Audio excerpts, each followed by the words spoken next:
Makanya pada waktu Gideon habis, dia ketakutannya kambuh enggak? Ingat, jangan merasa kalau sudah sama Tuhan lalu tidak ada kelemahan. Tetap kambuh. Sehingga pada waktu Gideon disuruh nyerbu, takut. Sehingga Tuhan berkata, kalau kamu takut, coba kamu ngintip. Aneh enggak? Orang takut suruh ngintip musuh. Malah suruh datang ke tempat perkemahan musuh. Enggak masuk akal. Ya masuk sana ya ditangkap, betul? Dia malah, kamu ke sana sama bujangmu. Ngapain? Sudah ke sana. Jangan tanya-tanya. Ngapain, bagaimana. Kalau Tuhan bilang, kamu ke sana. Jalani saja. Paling-paling mati, ditangkap, selesai. Jangan mikir. Sampai di sana cuma dengerin orang ngimpi. Setelah itu, jadi kuat. Akan aneh tuh. Nah, kenapa kalau orang mimpi? Tuhan sendiri dia ngomong yang lebih kuat toh. Kalau Tuhan ngomong itu kan beres. Kok dengerin orang mimpi kok roti guling perkemahan semua dibabat sama roti. Sebutir roti. Wah, setelah itu bangkit ya. Terus apa? Nah, orang perang kok disuruh bawa trompet sama buyung sama isinya api. Logikanya di mana? Udah ikuti aja. Ingat saudara. Dan dia kelemahan Gideon. Kamu harus belajar. Karena dia dipilih. Dan dia berkata. Demi Tuhan dan Gideon. Itu kelemahan. Demi Tuhan pun tidak ada demi Gideon. Makanya pada waktu saya dipanggil Tuhan bilang, ingat, setiap kali kamu melakukan tugas yang aku sudah perintahkan, kamu harus ngomong, aku adalah hamba yang tidak berguna. Aku hanya melakukan apa yang Tuhan perintahkan. Ngomong sama diri kita sendiri. Dan itu sampai sekarang saya masih bisa berdiri di sini.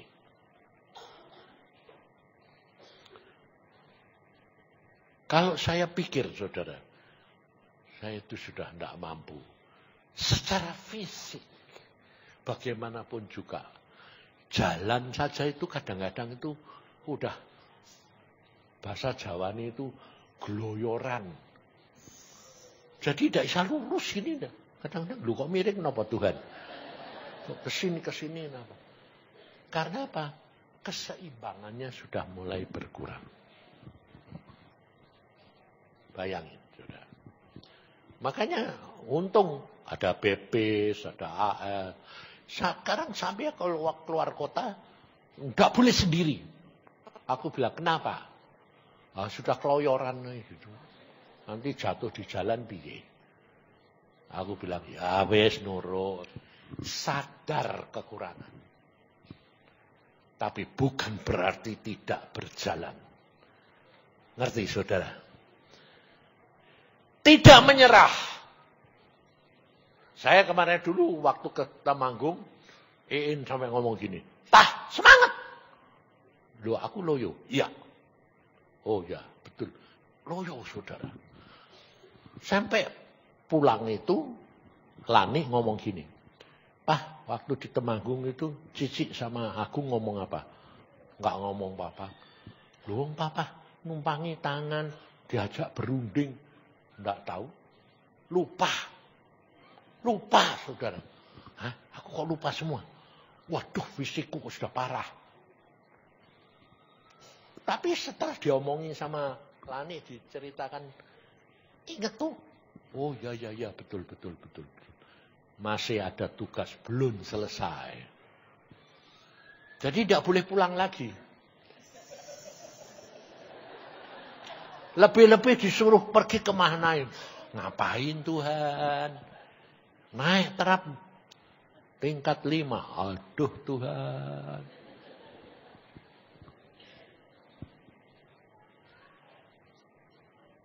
Sampai aku yang kenapa sih Iin kok beli lip yang murah punya ITB itu cuma 4 juta. Enggak mau. Kan warrior, tukang perang. Oh, infanteri. Oh ya wis lah. Ya sudah, aku bilang. Kuncinya di mana, saudara? Segala sesuatu saya kemukakan sama Tuhan. Terbuka, jujur, kemukakan sama Tuhan. Keadaanku kayak gini Tuhan. Kelemahanku di sini. Ini keadaan yang aku hadapi begini. Apa yang aku harus lakukan? Percaya, engkau pasti dijawab. Karena dia adalah jalan kebenaran dan hidup. Tidak mungkin dia diam. Justru di dalam saat kesesakan, saatnya kamu tidak punya iman, saat kamu lemah, di situ kuasa Tuhan sempurna. Nah, ini manfaatkan. Ini yang kamu harus pegang terus. Makanya pada waktu Gideon dikatakan semua meninggalkan, tinggal 300. Tuhan bilang, yes. Dengan 300 ini aku akan menyelamatkan kamu. Dan perhatikan saudara. Dengan 300 dia dapat mengalahkan. Dan dia bukan dia yang perang. Orang itu pedangnya makan temennya sendiri kok. Jadi dia tidak perang. No? Dia cuma niup, masang udung. Pedang perang-perangan dewe. Ya sudah mati.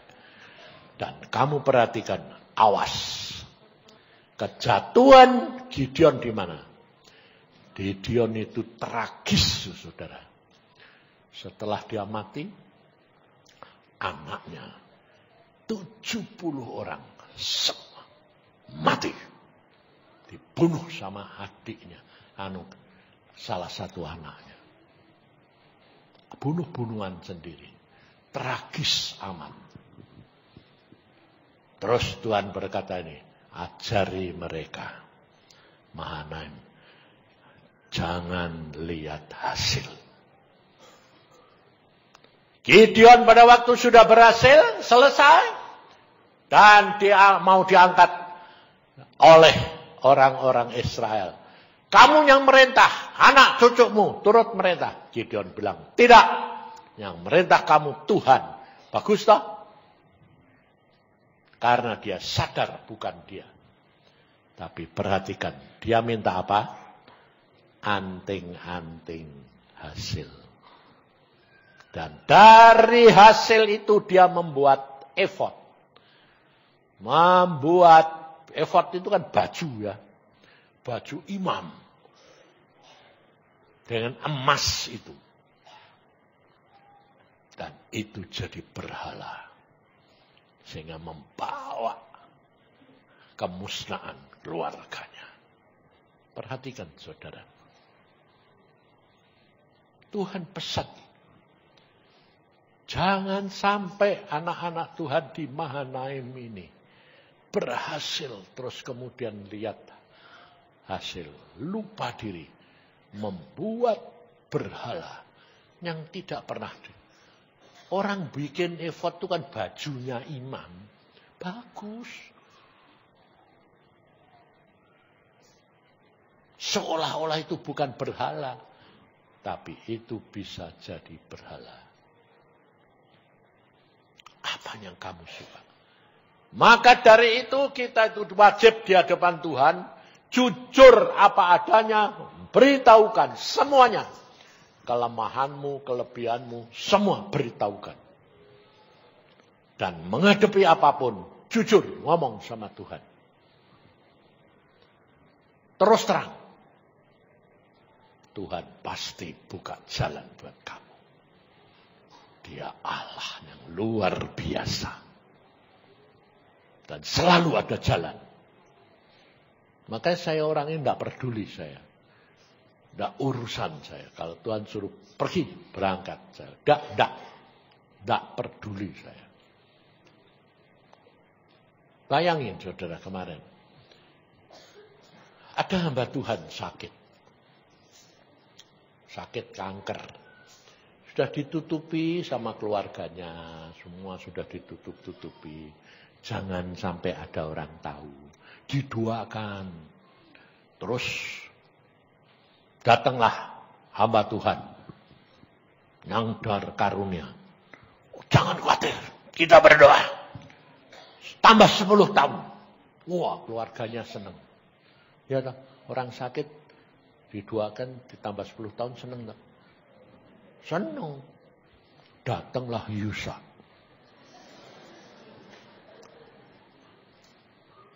Akhirnya pulang. Saya jam 11 datang ke rumah sakit. Saya bilang, pulang. Hah, pulang. Kapan? Sekarang. Istrinya di situ bilang gini. Loh, sing hamba Tuhan itu bilang 10 tahun, sing ini bilang suruh pulang. Jam 11 saya datang, setengah 12 saya pulang. Selesai, sampai ketemu di surga. Jam 9 mati. Terus dia bilang, datanglah. Istrinya yang ngomong loh. Datanglah Yusa. 10 tahun dihapus semua.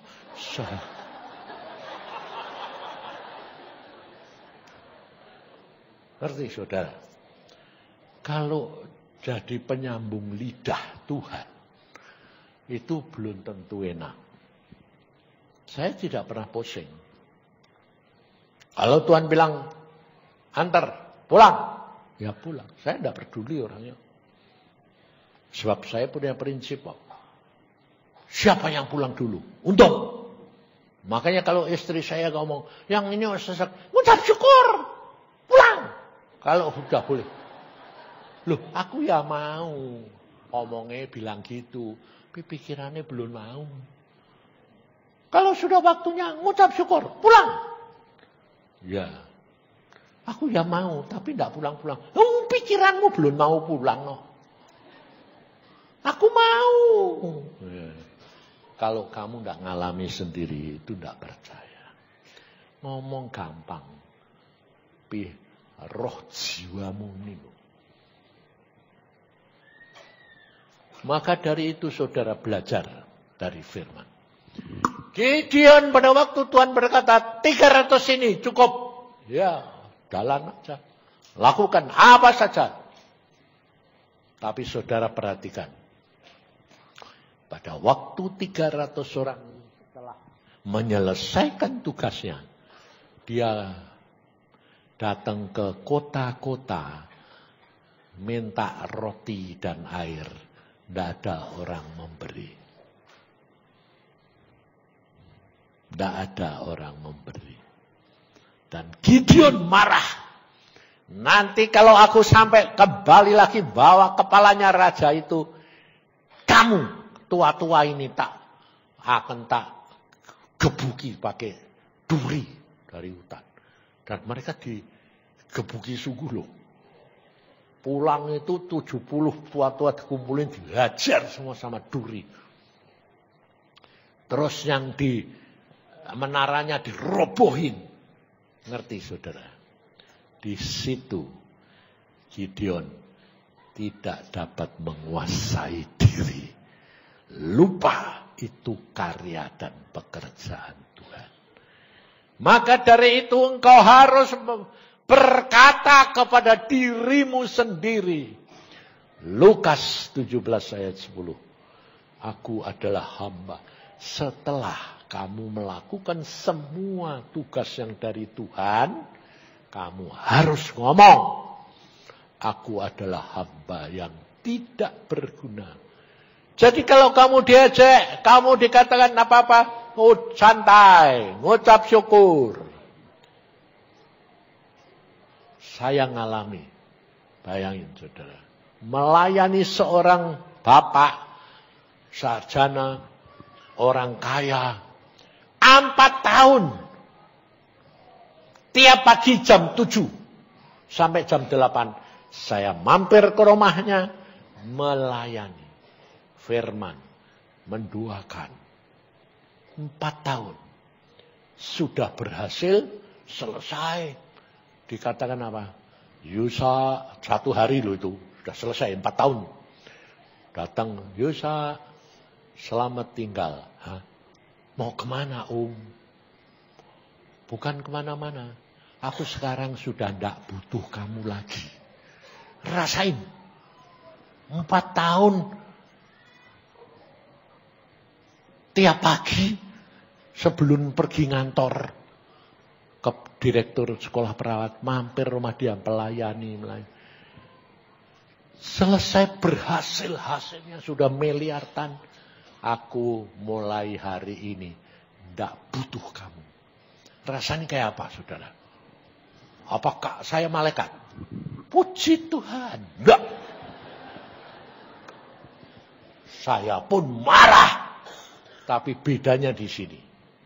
Kenapa Gideon dibiarkan aku enggak? Nah, karena apa? Sikap hati. Tanya Tuhan dalam segala perkara. Waktu dia bilang, aku tidak butuh kamu. Saya bilang, aku rasanya kepingin tak tonjok. Aku tidak dapat uang 1 sen 4 tahun melayani. Mbok usir sekarang. Sudah berhasil. Saya bilang, Tuhan, marahnya bukan sama manusia, marah sama Tuhan. Dari duluan aku sudah bilang tidak mau melayani orang model kayak gitu. Kenapa mau suruh? Dia tidak jawab, rendah hatinya. Waktu itu terus saya mau pulang, kursinya nempel pantat. Aku naik ikut. Tak pikir ini ada lemnya. Nah, kursi ini kan kursi zaman kuno, stalbes. Tidak kuat ngangkat. Loh, saya gini tidak ada. Gini tidak ada. Lah yang nempel apa? Ngalami sampai kayak gitu. Yang nempel apa sih Tuhan ini? Tidak ngomong. Cuma angsel tak angkat, ikut. Dan itu tidak sekali. 3-4 kali. Saya orangnya bandel. Apa sih yang nempel? Tidak ada. Mulai coba lagi. Ya, nempel lagi. Ya, apa sih Tuhan? Dari situ saya tahu. Seperti Samuel dipanggil Tuhan. Dicari engkong Eli. Ndak. 2 kali, ndak 3 kali. Aku pun ngalami sama Tuhan. Waktu kos. Tengah malam jam 12.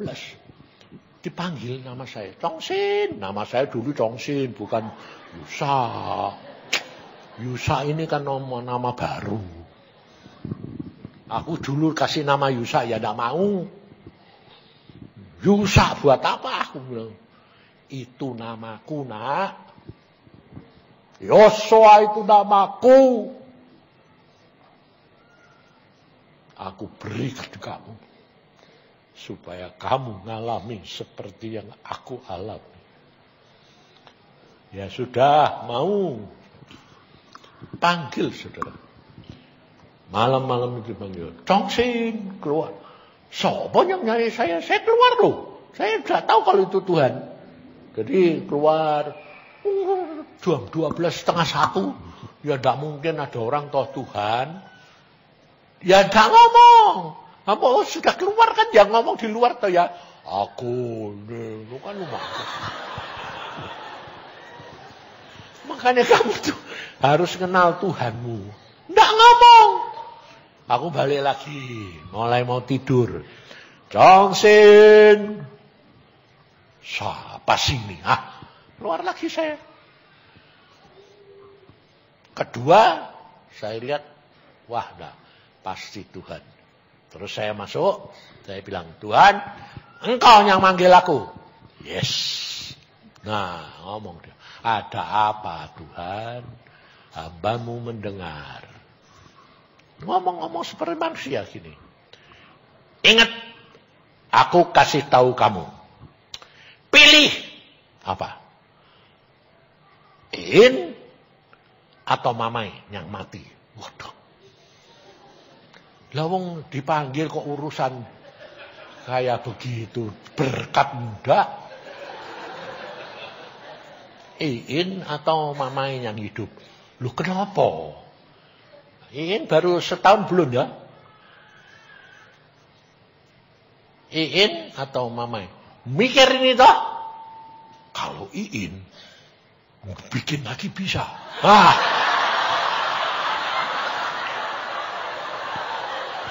Loh, betul enggak? Mikir loh, jangan kamu kira aku ini enggak mikir. Mikir. Iin. Ini belum setahun. Bikin lagi bisa lah. Tapi Dik Mamai repot. Sebabnya nyari orang model kayak gitu kan susah. Loh, tante itu luar biasa loh. Meskipun hati ini keras. Oh, tapi dia sebagai seorang istri melayani suami, ngetop.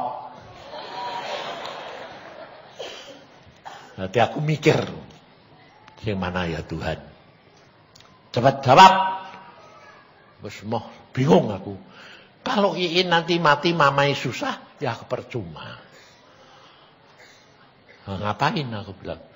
Dek Mamai sing mati, luwih susah meneh ngurusi model Iin aku. Wis susah meneh Tuhan aku minum. Wis balik. Saya itu menghadapi kenyataan hidup begitu. Saya kembali, wis pilihin, terserah.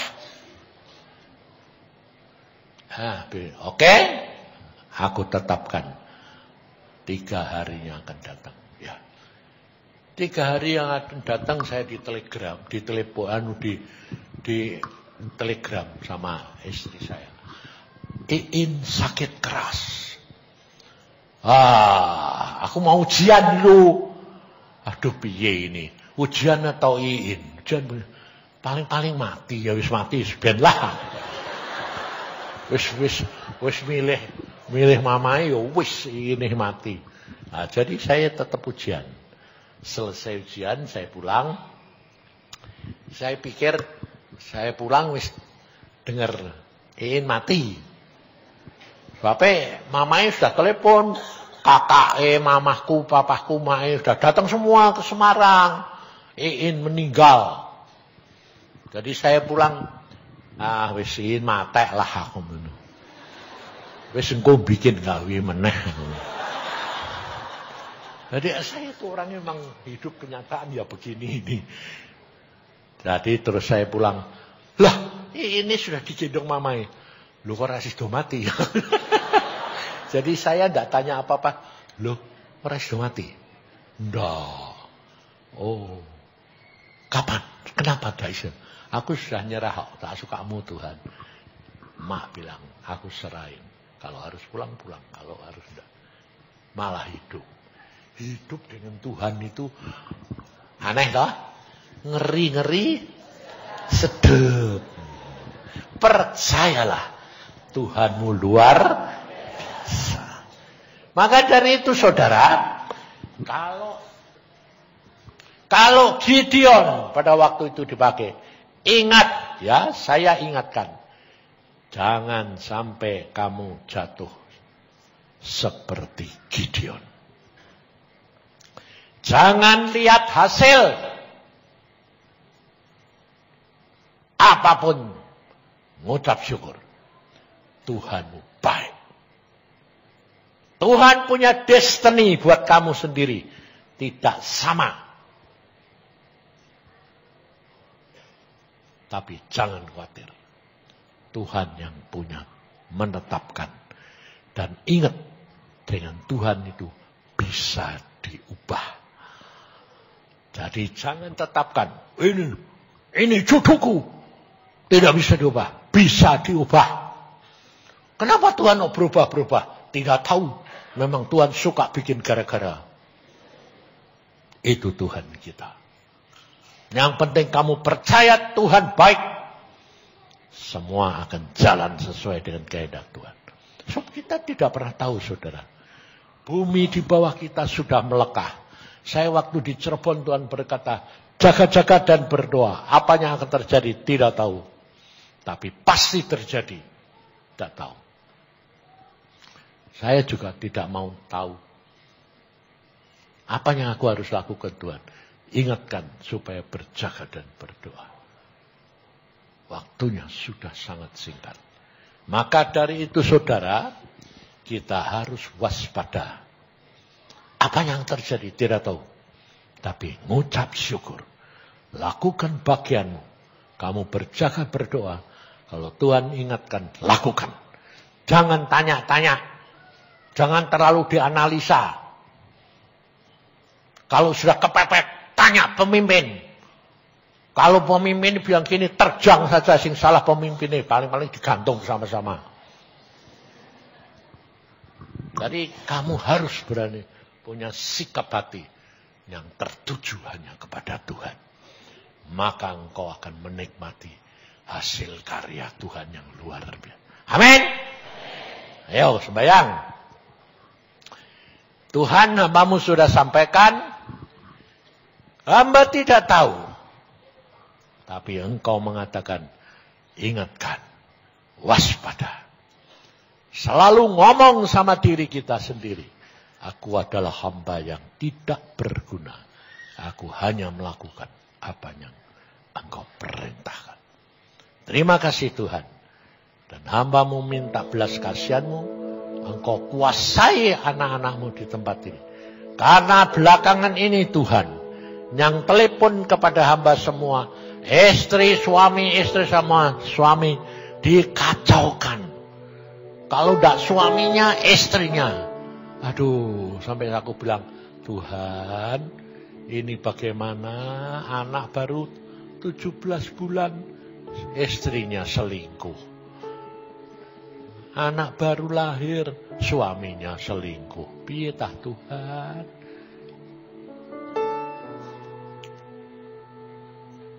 Tolongi Tuhan. Dan hambamu percaya, kalau engkau mau, pasti ada jalan keluar. Karena engkaulah jalan kebenaran dan hidup. Supaya anak-anakmu di tempat ini kuat. Menyelesaikan destininya. Dan kemuliaan Tuhan boleh nyata dalam hidup. Terima kasih Tuhan. Karuniakan kepada anak-anakmu di tempat ini. Hati. Sikap hati yang menengadah kepadamu. Tidak yang lain. Yang mendahulukan engkau. Supaya kemuliaan Tuhan nyata. Terima kasih Tuhan.